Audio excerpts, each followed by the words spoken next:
আসসালামু আলাইকুম ওয়া রাহমাতুল্লাহ। প্রিয় বন্ধুরা, আজ আমি এমন একটা বিষয় নিয়ে আলোচনা করব যে আলোচনাটা শুনে আপনারা অবাক হয়ে যাবেন। আসলে দেখেন, আমরা যারা গ্রামগঞ্জে বসবাস করি, আমাদের জায়গা কিন্তু পর্যাপ্ত পরিমাণ জায়গা আছে। মানে হাঁস মুরগি পালন করা, আপনার দেশি মুরগি পালন করা, এই সমস্ত পালন করার পর্যাপ্ত পরিমাণ জায়গা আছে, কিন্তু আমরা অনেকেই বুঝি না এটা যে আসলে কিভাবে পালন করব।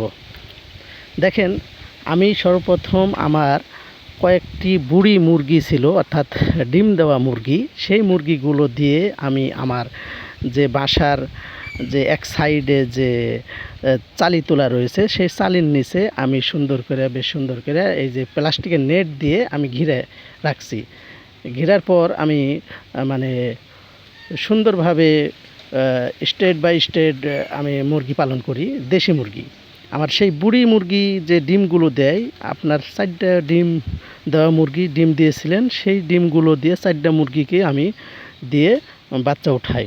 4টা মুরগির বাচ্চা প্রায় আপনার 42-45টা বাচ্চা হয়। সেই বাচ্চাগুলি আমি সুন্দরভাবে তাকে ওষুধপাতি খাওয়াইয়া আপনার সুন্দরভাবে তাকে আমি এইভাবে নেট দিয়ে আমি ঘিরে রেখে এক জায়গায় রেখে দিই। মাঝেতে আপনি চাইলে বস্তা ফেলে দিতেও পারবেন। আমরা মনে করেন অত্যন্ত মধ্যবিত্ত পরিবারের লোক, তো আমরা অতটা হাই-ফাই করতে চাই না, কারণ বেশি হাই-ফাই করতে গেলে কিন্তু আমাদের খরচটা দ্বিগুণ বেড়ে যাবে। সেই জন্য আমরা অত দূর যাই না। আমরা করি কি, আমরা যে মাঝাতে অর্থাৎ ফ্লোরে মুরগির পায়ের নিচে আমরা দিই ছাই।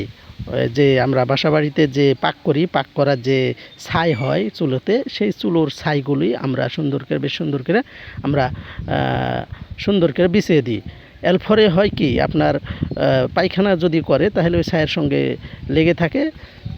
দ্বিতীয়বারের মতো মুরগির গায়ে ভরে না বা পায়ে ভরে না। সেজন্য রোগবালাও অত্যন্ত দূরে থাকে। রোগবালা এক কথায় কি হয় না, রোগবালা হয় না। সেই কারণে আমরা সেগুলো প্রক্রিয়া করে থাকি। আর এর আগেই দেখছেন আপনারা যে আমরা মুরগিকে আমরা কি খাওয়াই। মুরগিকে আমরা শুধুমাত্র ঘাস খাওয়াই আর চাল খাওয়াই।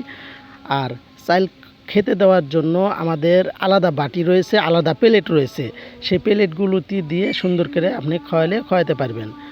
আর এই যে সামনে দেখছেন, আমি ভিতর দিয়ে একটা কঞ্চি দিয়ে রাখছি। এই কঞ্চিতে মুরগি উঠা নামা করলে মুরগির ডানা বা ব্যায়াম হয়, সেই জন্য মুরগিগুলোকে আমি ভিতর দিয়ে ডাঁপ বানিয়ে দিয়েছি। সেই ডাঁপের উপরে উঠবে এবং নামবে, এতে করে মুরগির